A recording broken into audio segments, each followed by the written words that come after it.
Hi friends, myself Amit Rana and welcome back to first sem computer programming. Okay, so first of all we are discussing about unit 1.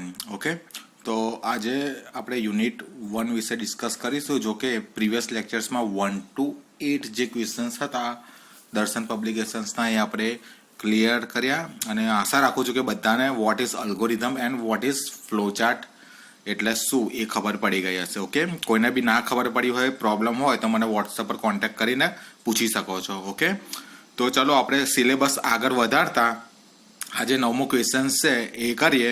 Okay, 9મો ક્વેશ્ચન્સમાં આ શું કહે છે કે write algorithm and draw flowchart to find factorials of a given number. Okay, તો એ શું કહે છે કે અલ્ગોરિધમ્સ તમે બનાવો એન્ડ ફ્લોચાર્ટ ડ્રોઝ કરો તો ફાઇન્ડ ફેક્ટોરિયલ્સ નંબર. એટલે તમને ફેક્ટોરિયલ્સ નંબર વિશે તો ખબર હશે. ફોર એક્ઝામ્પલ હું તમને કહું કે ફેક્ટોરિયલ્સ નંબરમાં જુઓ,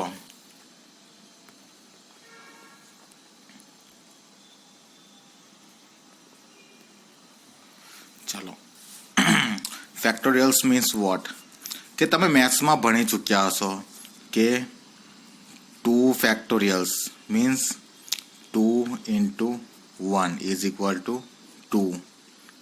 3 factorials means 3 into 2 into 1 is equal to કેટલા થાય 6. 4 factorial means 4 into 3 into 2 into 1 is equal to 4 તારી 12 2 24 24 એકા 24 24. આને કહેવાય ફેક્ટોરિયલ. ઓકે ઓકે હવે આપણો પ્રોગ્રામ શું છે કે તમને કોઈ પણ n નંબર આપેલો હશે ને, n નંબર એટલે કે જેવી રીતે 5 નંબર આપેલો હોય તો 5નો ફેક્ટોરિયલ્સ નંબર તમારે ફાઇન્ડ કરવાનો છે. મીન્સ વોટ 5 મેં નાખ્યો તો 5 ફેક્ટોરિયલ્સ એને એટલે એમાં ટોટલ કેટલા કાઉન્ટ કરીને કયો નંબર મળે છે તો 5 into 4 into 3 into 2 into 1 is equal to 5 ચોક 20 20 તારી 60 60 દુ 120 120 એકા 120 120 એટલે એનો 5 ફેક્ટોરિયલ્સનું આ મળ્યું. ઓકે, ખબર પડી ગઈ. એટલે એવી જ રીતે આવો આખો આપણે પ્રોગ્રામ્સ બનાવવાનો છે જેમાં આખી પ્રોસેસ ઓટોમેટિક થાય. આપણે કોઈ નંબર એટેચ કરીએ તો એનો ફેક્ટોરિયલ્સ આપણને મળી જાય. ઓકે, તો એ રીતે આપણે કરવાનું છે. તો હવે આપણે જોઈ લઈએ એનો અલ્ગોરિધમ શું કેવી રીતે થશે અને ફ્લો ચાર્ટ કેવી રીતે થશે. ચલો ઓકે, હવે જોઈએ. દેખો, પહેલાં તો આપણે શું કરવું પડશે, સ્ટેપ 1માં start means starting programs. Step 2માં શું છે ઇનિશિયલાઇઝ કાઉન્ટ 1 ફેક્ટ 1 એટલે કે આપણે કાઉન્ટ નામનો વેરિયેબલ્સ લેવાનો અને ફેક્ટ લેવો પડશે, એને વેલ્યુને 1 1 આપવી પડશે. ઓકે, ધેન સ્ટેપ 3માં શું થશે read number. Read number means what કે જે n નંબર છે એટલે કે આપણે કોઈ એક નંબર નાખવાનો. જેવી રીતે મેં અમને તમને એક્ઝામ્પલમાં કીધું ને 5 તો એવો રીડ નંબર કરશે. ઓકે, એ નંબર આપણે નાખીશું. ઓકે, પછી સ્ટેપ 4માં શું થશે calculate fact is equal two fact into count થશે. ઓકે, કાઉન્ટ થશે તો કાઉન્ટમાં શું થશે ફેક્ટ એટલે કે ફેક્ટોરિયલ્સ છે, ફેક્ટોરિયલ્સ ગુણ્યા કાઉન્ટ થશે. હવે કાઉન્ટ છે તો એને કયો નંબર છે 1 નંબર છે. પછી સ્ટેપ 2માં જશે. સ્ટેપ 2માં જઈને એ શું કરશે ઇન્ક્રીમેન્ટ કાઉન્ટ બાય 1 એટલે કે કાઉન્ટ 1 હતું તો પહેલાં કેલ્ક્યુલેટ સ્ટેપ 4માં શું કરશે ફેક્ટ ઇન્ટુ કાઉન્ટ એટલે ફેક્ટોરિયલ્સ જે છે ઓકે એ 1 ઇન્ટુ 1 થઈ જશે. ઓકે, એ થઈ ગયો. પછી સ્ટેપ 5માં જઈને એ શું કરશે ઇન્ક્રીમેન્ટ કાઉન્ટ એટલે કાઉન્ટમાં એક નંબર વધારે દેશે એટલે કાઉન્ટની વેલ્યુ કેટલી થઈ count is equal two count plus 1 એટલે કાઉન્ટની વેલ્યુ 2 થઈ કહેવાય. ઓકે, હવે 2 થશે તો 2 તો પછી સ્ટેપ 6માં જશે. સ્ટેપ 6માં શું થશે if count greater than S is equal to number તો ગો ટુ 4 એટલે આ શું કહે છે, જો કાઉન્ટની નંબર છે, ઓકે, સેટિસ્ફાઈડ એ થાય, ઓકે, ઇફ કાઉન્ટ એટલે કે જે અમને નંબર કાઉન્ટ 1 by 1 ઇન્ક્રીમેન્ટ થાય, કાઉન્ટની વેલ્યુ 2 છે અને આપણે નંબર આપણે નાખ્યો છે કયો 5 નાખ્યો છે, તો એ ફૂલફિલ થાય, ઓકે, તો શું થશે, પ્રિન્ટ ફેક્ટોરિયલ્સ, ને કાં તો ફૂલફિલ ના થાય, ઓકે, તો શું થશે, ગો ટુ સ્ટેપ 4, ઇફ, તો કાઉન્ટની વેલ્યુ અત્યારે કેટલી છે 2 છે, નંબર આપણે નાખ્યો છે 5 નાખ્યો છે, તો 5 greater than is equal to 2 greater than is equal to 5 થયું નથી, એટલે ફૂલફિલ નહીં થાય, એટલે એ પાછું ક્યાં જશે, કેલ્ક્યુલેટ ફેક્ટોરિયલ્સમાં જશે, ઓકે. હવે ઉપર કેલ્ક્યુલેટ ફેક્ટોરિયલ્સમાં ગયો, ફેક્ટોરિયલ્સ ઇઝ ઇક્વલ ફેક્ટોરિયલ્સ ઇન્ટુ કાઉન્ટ, એટલે ફેક્ટોરિયલ્સની વેલ્યુ જે હતી એ કાઉન્ટની હમણાં જે નવી વેલ્યુ મળી એની જોડે પાછી કાઉન્ટ થશે, ઓકે. તો 1 ઇન્ટુ 1 હતું, ઓકે, પછી કાઉન્ટની વેલ્યુ 2 થઈ, તો 2 થયું, 2 ઇન્ટુ 1 થયું, ઓકે, એટલે 2 ઇન્ટુ 1 થયું, ઓકે, તો ફેક્ટની વેલ્યુ 2 થઈ ગઈ, ઓકે, પછી પાછું ઇન્ક્રીમેન્ટ કાઉન્ટ થયું, હવે કાઉન્ટની વેલ્યુ 2 માંથી એક ઇન્ક્રીમેન્ટ થયું, count is equal two count plus 1, okay, તો કાઉન્ટની વેલ્યુ 3 થઈ ગઈ, ઓકે, 2 ની જગ્યાએ 3 થઈ ગઈ, પછી પાછી એ જ કન્ડિશન આવે કે કાઉન્ટની વેલ્યુ આપણે જે નંબર નાખ્યો છે, ઓકે, એના કરતાં મોટી કાં તો એટલી છે, ઓકે, નહીં આવે તો ફરીથી એ 4માં જશે, તો 4માં બી પાછું factorials is equal to factorials into count, પહેલાં શું થયું 1 ઇન્ટુ 1 થયું, પછી 1 ઇન્ટુ 2 થયું, હવે શું થયું 1 ઇન્ટુ 2 ઇન્ટુ જે કાઉન્ટની વેલ્યુ કઈ હતી 3 હતી, તો 2 ઇન્ટુ 3 થશે, ઓકે, એટલે પછી શું થશે, ફેક્ટોરિયલ્સની વેલ્યુ 6 થઈ જશે હવે, અને કાઉન્ટની વેલ્યુ 3માંથી એક ઇન્ક્રીમેન્ટ થઈને શું થશે 4 થશે, તો પાછું એ આવશે, ફરીથી ચેક કરશે, તો ફરીથી સેટિસ્ફાઈડ નહીં થાય તો પાછું ઉપર જશે, તો પાછું ફેક્ટોરિયલ્સનો કાઉન્ટ જોડે ગુણાકાર થશે, ઓકે, પછી લાસ્ટમાં જે 5 ઉપર આવશે તો count is equal to greater than is equal to number આવશે 5, તો ત્યાંથી એ બંધ થઈ જશે અને આગળ 7 પર જે પ્રિન્ટ ફેક્ટોરિયલ્સની અંદર જે કિંમત હતી એ તમને પ્રિન્ટ થઈને મળશે, જેવી રીતે મેં તમને એક્ઝામ્પલમાં બતાવ્યું ને એ જ રીતે, ઓકે. પછી સ્ટેપ 8માં સ્ટોપ થઈ જશે, એવી રીતે આ તમારો સ્ટેપ બાય સ્ટેપ અલ્ગોરિધમ્સ બન્યો ફેક્ટોરિયલ શોધવાનો. મેં તમને જે રીતે હમણાં કેમેરાઝમાં બતાવ્યું આવી રીતે ફેક્ટોરિયલ શોધવામાં આવે છે એ રીતે. હવે ફ્લોચાર્ટથી આપણે સમજીએ, જેવી રીતે સ્ટેપથી મેં તમને સમજાવ્યું એવી રીતે જ છે.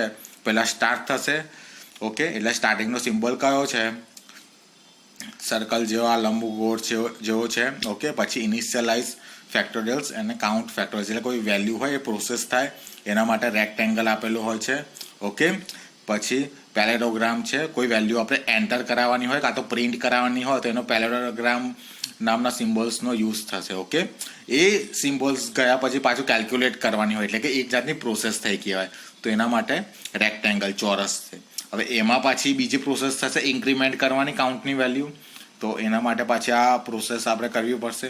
પછી હવે આપણે ડાયમંડ છે, તો ડાયમંડની આપણે મેં તમને ગઈકાલે શું વાત કરી હતી, ડાયમંડ નામના સિમ્બોલ્સનો યુઝ ક્યારે થાય, કન્ડિશન, કોઈ કન્ડિશન આપેલી હોય જે ટ્રુ હોય તો નીચે પ્રિન્ટ ફેક્ટોરિયલ્સમાં જશે અને એ કન્ડિશન ફોલ્સ જ્યાં સુધી થાય ત્યાં સુધી એને ઉપરના સ્ટેપમાં મોકલ કરવાની અને ઇન્ક્રીમેન્ટ થયા કરે અને લૂપ એની આપ ફર્યા કરે. જ્યારે એ ફૂલફિલ સેટિસ્ફાઈડ થઈ જાય તો પ્રિન્ટ ફેક્ટોરિયલ્સમાં જે પ્રિન્ટ ફેક્ટોરિયલ્સની જે વેલ્યુ હતી એ પ્રિન્ટ કરીને તમને આપશે અને પ્રોગ્રામ શું થઈ જશે, સ્ટોપ થઈ જશે, ઓકે.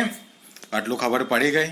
તો આ હતો આપણો ફેક્ટોરિયલ્સનો પ્રોગ્રામ્સ, એટલે એનો algorithms and flow chart, okay. આમાં કોઈને પ્રોબ્લેમ્સ હોય તો મને પૂછી શકો છો, ઓકે. પછી છે 10મો, write algorithm to swap values of 2 numbers. હવે આ સ્વેપ મીન્સ વોટ, સ્વેપ એટલે અદલા બદલી કરવી, ઇન્ટરચેન્જ કરવું, નંબર અહીંયાથી અહીંયા એની વેલ્યુ ચેન્જ થઈ જાય એને સ્વેપ કહેવાય, ઓકે. એટલે આ વેલ્યુ અહીંયાથી ત્યાં જતી રહે, ઓકે.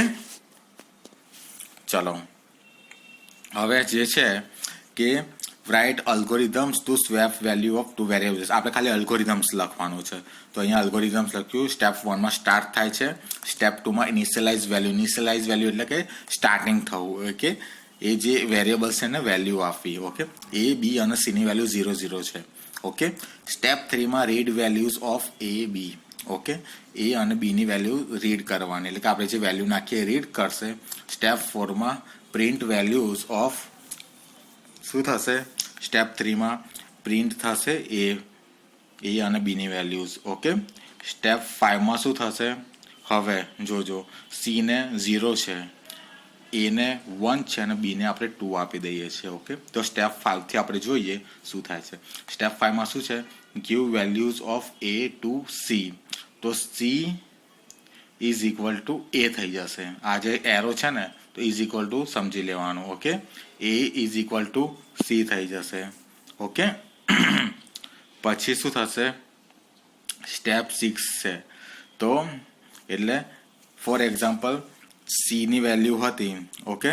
હવે દેખો, હું તમને સમજાવું એક્ઝામ્પલથી, કન્ફ્યુઝ ના થતા, ઓકે. જો સાઈડમાં હું તમને સમજાવી દઉં છું. જો for example A is equal to 1, B is equal to 2 લીધું, ઓકે. અને સી ની વેલ્યુ તો અત્યારે 0 છે. કેમ? સ્ટેપ 3 માં ખાલી એ અને બી ની વેલ્યુઝ માંગી છે. પછી સ્ટેપ 2 માં પ્રિન્ટ કરવાની વેલ્યુઝ એ અને બી, ઓકે. હવે સ્ટેપ 5 છે, તો give value of A to C, એટલે કે સી ને વેલ્યુઝ આપવી હોય તો સી એ લખ્યું છે, એટલે કે એની વેલ્યુ સી માં જતી રહે, ઓકે. એટલે કે આ 1 છે તો એ સી માં જતો રહ્યો, એટલે સી ની વેલ્યુ કેટલી થઈ? 1 થઈ, ઓકે. હવે એ ની વેલ્યુ 1 છે, બી ની વેલ્યુ 2 છે અને સી ની વેલ્યુ 1 થઈ ગઈ, ઓકે. પછી સ્ટેપ 6 માં છે give values of B to A, okay. તો આ જે બી ની વેલ્યુ છે, તો બી ટુ એ છે, તો બી ટુ એ છે, એટલે બી ટુ એ ટુ બી છે, સોરી, એ ટુ બી છે. એટલે શું કહે છે કે બી ની જે વેલ્યુ છે એ કોની અંદર જતી રહેશે? એ ની અંદર જતી રહેશે, એટલે કે એ ઇઝ ઇક્વલ ટુ 2 થઈ જશે, ઓકે. હવે શું થયું? C is equal to 1, A is equal to 2 અને બી ઇઝ ઇક્વલ ટુ 2 થઈ ગયું, ઓકે. હવે give value of C to B, okay. હવે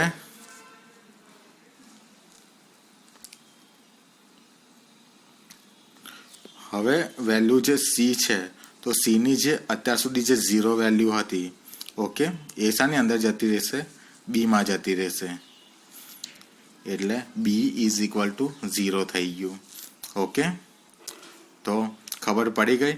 હવે print values of A and B, એટલે કે પહેલા જે value A is equal to 1 હતી અને બી ઇઝ ઇક્વલ ટુ 2 હતી, તો સ્વેપ થઈ ગઈ, ઇન્ટરચેન્જ થઈ ગઈ. એ એટલે એ ઇઝ ઇક્વલ ટુ 2 થઈ ગઈ અને બી ઇઝ ઇક્વલ ટુ 1 થઈ ગઈ, ઓકે. ખબર પડી? અને સ્વેપ વાળું કહેવાય, અને પછી લાસ્ટમાં સ્ટોપ થઈ જશે, ઓકે. ખબર પડી ગઈ? તો આ 10મો હતો. જો ના ખબર પડી હોય તો કોઈ બી મને પૂછી શકો છો. હવે કહે છે કે એપ્લિકેશન્સ ઓફ સી લેંગ્વેજ, એટલે કે સી લેંગ્વેજ છે તો એની એપ્લિકેશન્સ કઈ છે, કઈ એપ્લિકેશનમાં યુઝ થાય છે. તો પહેલું છે use for creating computer applications, એટલે કે કમ્પ્યુટર્સમાં કોઈ પણ એપ્લિકેશન બનાવવા માટે સી લેંગ્વેજનો યુઝ થાય છે, બરાબર. પછી use in writing embedded software, એટલે કે એમ્બેડેડ સોફ્ટવેર છે તો એમાં એ બનાવવા માટે, એને રાઇટિંગ કરવા માટે બી સી લેંગ્વેજનો યુઝ થાય છે. એની અંદર જે અમુક અલ્ગોરિધમ્સ હોય છે, અમુક લૂપ્સ હોય છે, પ્રોગ્રામ્સ હોય છે, એનો યુઝ થાય છે એમ્બેડેડ સોફ્ટવેરની અંદર. Use for developing testing software and simulators, એટલે કે ટેસ્ટિંગ સોફ્ટવેર બી બનાવવામાં આવે અને સિમ્યુલેટર્સ બી બનાવવામાં આવે, તો એના માટે બી ડેવલપ કરવા માટે સી લેંગ્વેજનો યુઝ થાય છે. Use to implement different operating system operations એટલે કે ઇમ્પ્લિમેન્ટ કરવી હોય કોઈક નવી ઓપરેટિંગ સિસ્ટમ્સ અને ઓપરેશન્સ. ઓકે, તો એના માટે બી સી લેંગ્વેજનો યુઝ થાય છે. હવે જેવી રીતે આપણે કાલે ડિસ્કસ કરી હતી તો હું તમને કહી દઉં કે જે આ સી લેંગ્વેજ છે તો એની હિસ્ટ્રી આપણે જાણવા જઈએ તો હું તમને થોડું ઘણું જણાવી દઉં. 1970માં અમેરિકન કમ્પ્યુટર સાયન્ટિસ્ટ હતા ડેનિસ એમ રીચ. હવે એમને બેલ લેબોરેટરીઝમાં આ જે સી લેંગ્વેજ છે એની શરૂઆત કરેલી. હવે સી લેંગ્વેજ જ્યારે ડેવલપ કરી ત્યારે કઈ ઓપરેટિંગ સિસ્ટમ ચાલતી હતી? યુનિક્સ ઓપરેટિંગ સિસ્ટમ ચાલતી હતી. ઓકે, યુનિક્સ ઓપરેટિંગ સિસ્ટમ પર સી લેંગ્વેજની યુઝ થઈ હતી. હવે સી લેંગ્વેજની આપણે વાત કરીએ તો પહેલાં એનું નામ બી લેંગ્વેજ હતું. ઓકે, હવે બી લેંગ્વેજની અંદર આ લોકોએ ફીચર્સ અમુક એડ કરીને પછી એને સી લેંગ્વેજ નામ આપ્યું. ઓકે, હવે આજે સી લેંગ્વેજની અમુક માહિતી છે આપણે હવે નેક્સ્ટ લેક્ચર્સમાં ભણીશું. એટલા માટે આજે થોડો પ્રોબ્લેમ હોવાથી મેં આ વિડીયો બનાવ્યો છે. એટલે કોઈને બી કઈ જાતનો પ્રોબ્લેમ્સ હોય, કઈ વસ્તુ ના ખબર પડી હોય તો મને કોન્ટેક્ટ કરી લેજો. ઓકે, ચલો બાય.